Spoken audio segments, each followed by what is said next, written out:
Welcome back, all my UFC fans. Today I'm going to do a quick little breakdown for UFC 302. I know this video is coming out a tad late. It was about a week ago that 302 happened, but I just got set up in a new place. So, yeah, I've been kind of moving throughout these last couple of days. But I wanted to talk about this 302 card because one of my favorite fighters, maybe of all time now, was on it. He's climbing up my favorite fighters list quite quickly.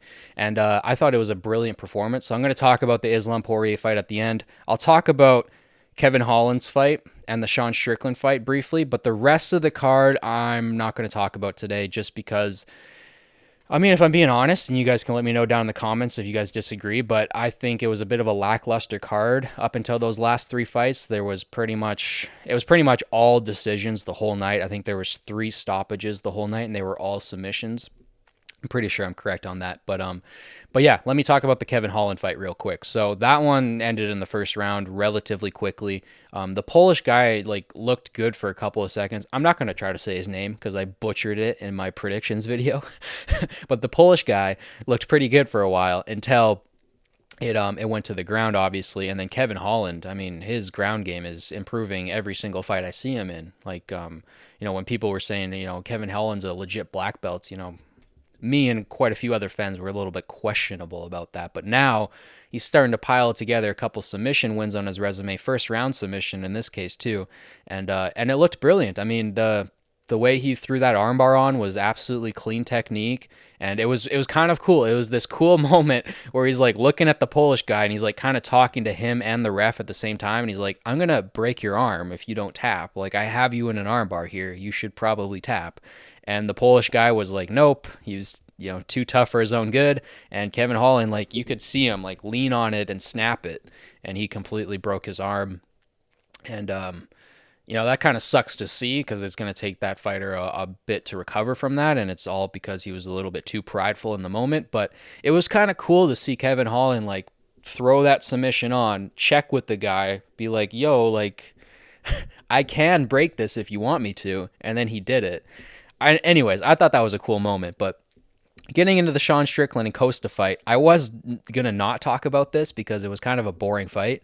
A lot of people right now are just going off on Sean Strickland online because he talks this big game about how he's going to do the man dance and walk you down and we're going to get violent and try to kill each other. And then he has fights like this where you're like, what are you doing? You look like iCarly in there, with the with the stupid handstand. It's dumb the way he fights. I mean, it's not dumb because he won, obviously. I think everybody had Sean Strickland winning that fight. I thought it was close. I'm going to be honest. I thought the fight was close. I thought the leg kicks from Costa did matter.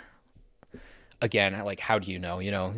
Some guys throw 2 leg kicks and then Joe Rogan's like, that guy can't walk.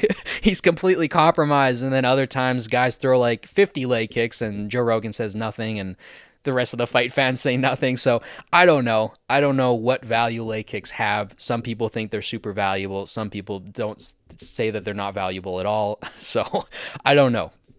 It was a weird fight regardless. Really, the only exciting moment was in the last 10 seconds when Sean decided to jump in the air and do some karate kicks. Stupid fight. Stupid fight. If you're going to talk that big of a game and walk people down, because he was walking him down the whole fight. Don't get me wrong. Sean was walking him down the whole fight. But if you're going to walk somebody down, make it violent, put some combos together, get in the heat a little bit. Don't just front kick, jab, jab, back away. I don't know. He's kind of like the opposite of Izzy in that way. So this might not make sense to people, but when Izzy fights, he's constantly backing up and then hitting you with stuff, right? He's backing up, hitting you with stuff, backing up, hitting you with stuff, and it's very, very boring. That's why the Yoel fight sucked. That's why a couple of his fights really, really sucked, because he's just backing up the whole time. Leg kick, run away. Leg kick, run away, right? Sean is similar. Sean will just go forward, never stop going forward, but he's not really pressuring you. He's not shooting doubles. He's not putting super vicious combos together. He's not staying in the pocket. He'll kind of go forward, tap you up, front kick, and the other guy's just backing up the whole time. So he can never get his feet set and never start fighting his game plan. And it's tricky, right? Because he confuses people, and anybody who fights Sean, we saw it with Izzy, they get confused by that rhythm. It's just this guy's not stopping moving forward. Anyways, I feel like that's why the Izzy and Sean fight's so funny, and That fight, if it gets run back, I honestly don't know how it goes. I feel like Izzy wins that fight in the rematch because Izzy does do better in rematches. And Sean, despite having like 40 fights, has never had a rematch in his career. So I would love to see him fight somebody twice because I feel like once you've fought Sean once, you might be able to figure him out on the second time. But the first time you fight Sean, it's very confusing because the way he fights is so weird. Anyways, he's getting a lot of flack for it online. I don't exactly know how to talk about his fight style yet. I'm going to do a full video on why Sean Strickland's style works in the future because I think it's very, very interesting. And the way he uses the Philly shell, I'm a big fan of the Philly shell, and the way he uses it is very interesting. Anyways, kind of a boring fight.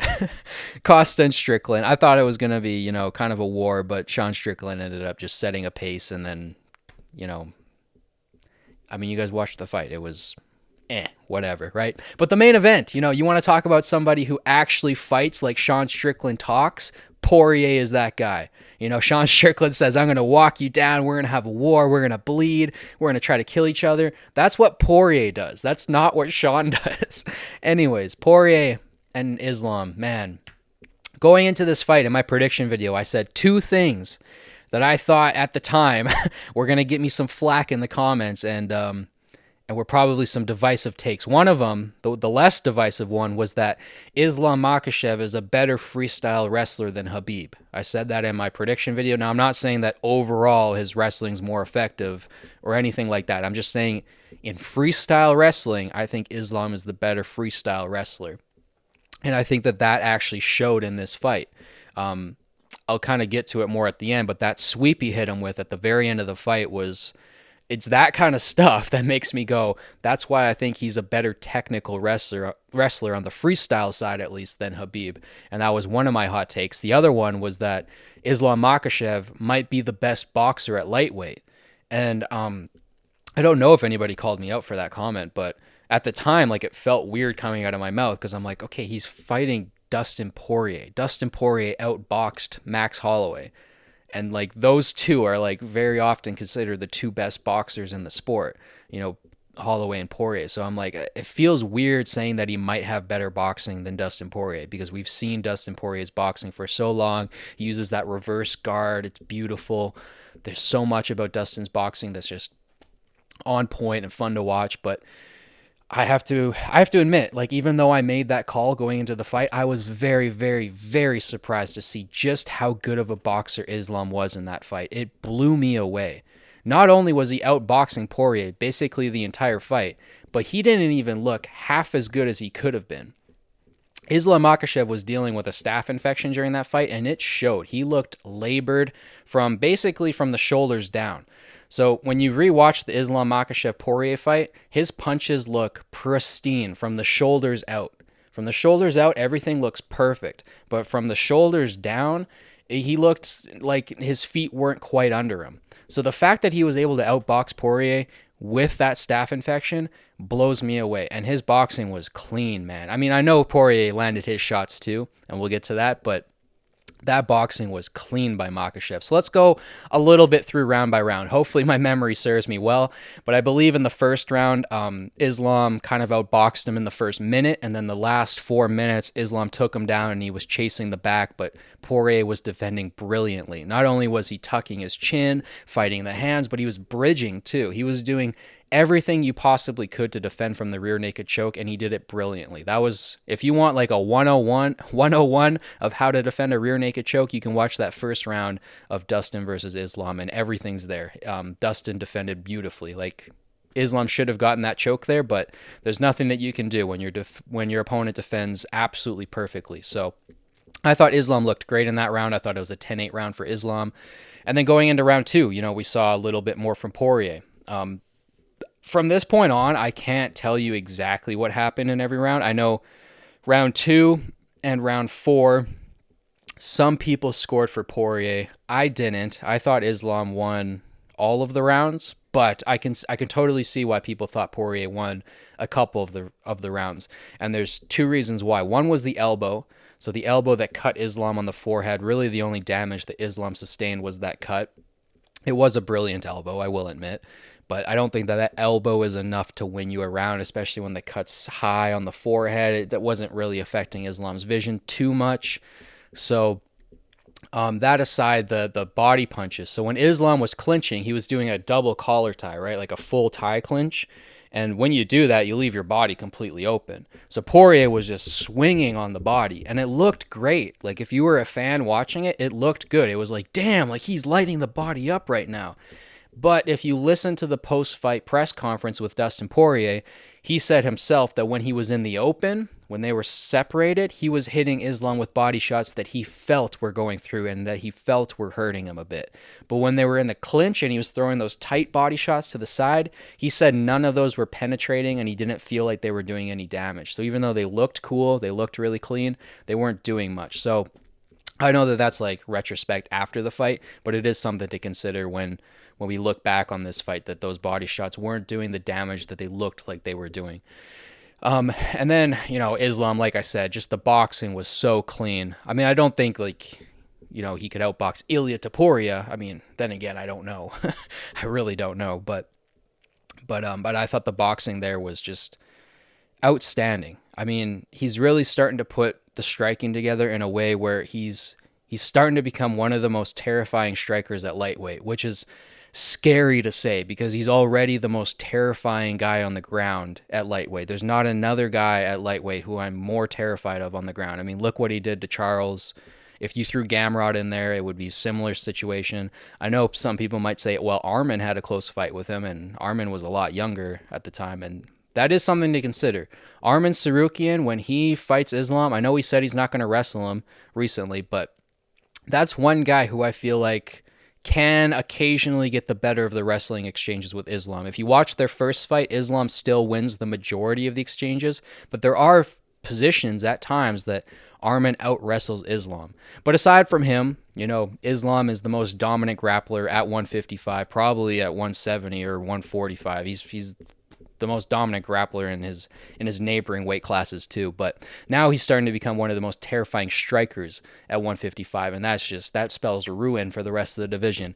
It's almost a good thing that he's 32 now. He might have 3, 4, 5 years max more of this run, and then he's kind of done. But if Islam was like 25 right now, you just wrap up the division for the next 10 years, right? Because he's so dominant. And he put on a performance against Poirier. I'm a huge Poirier fan. I've been watching him for like 10 years. I did want him to win the title. It would have been like a really, really cool underdog story. It would have been a Rocky moment. That would have been just an awesome way to end his career. I really hope he doesn't retire. He was talking about that in the post-fight. He's only 35. I feel like he's still at the top of the division. He had such a close fight with the number one pound-for-pound fighter on the planet. Like, I think he should stick around, get the Gaethje rematch, get another Holloway fight, maybe get another McGregor fight. I want to see him stick around a bit more, but yeah, it sucked to see Poirier lose. But that aside, I have to say that performance from Islam, it pushed him pretty high on my favorite fighters of all time list. So I haven't really made the list yet on my channel. I will eventually. That video is coming out soon. But basically my top two are always John Jones and then Khabib. And Islam's getting really close to Khabib now because it's beautiful to watch somebody who's that dominant with the wrestling and then also has that beautiful of boxing. Those are my two sports. That's what I grew up with, was doing boxing and wrestling. I then later got into Muay Thai and Jiu-Jitsu. So yeah, I love watching Islam, and I can't wait to watch his next fight. He's one of the most exciting and entertaining fighters on the roster. I think he's the most exciting Dagestani fighter for casual fans, like by far. If you don't like the Dagestani style, I love it. I was a huge fan of Khabib's run. I was like, why weren't people doing this earlier? Just take people down and smash them on the ground. But yeah, that was an incredible fight night. I thought that main event really saved the whole card, and it showed just so many things. It showed the levels of Islam. It showed that Dustin Poirier probably has the biggest heart in all of UFC history. Like, that guy's got the dog in him, He's a special fighter, man. And I'm going to be really sad if that was his last fight, but wow. What an amazing fight. Anyways, let me know down in the comments what you guys thought of it. You guys can let me know If you guys thought Poirier won any of the rounds, you guys can let me know what you guys thought about the Sean Strickland and Costa fight. I know some people scored it for Costa. I know one of the judges had it for Costa, but I thought Sean probably edged that out pretty cleanly. If there's any other fights that you guys wanted to like chat about in the comments, let me know down below. Don't forget to like and subscribe. It helps boost this channel and the algorithm. And yeah, thank you guys for watching as always. I'll catch you guys in the next one. Peace.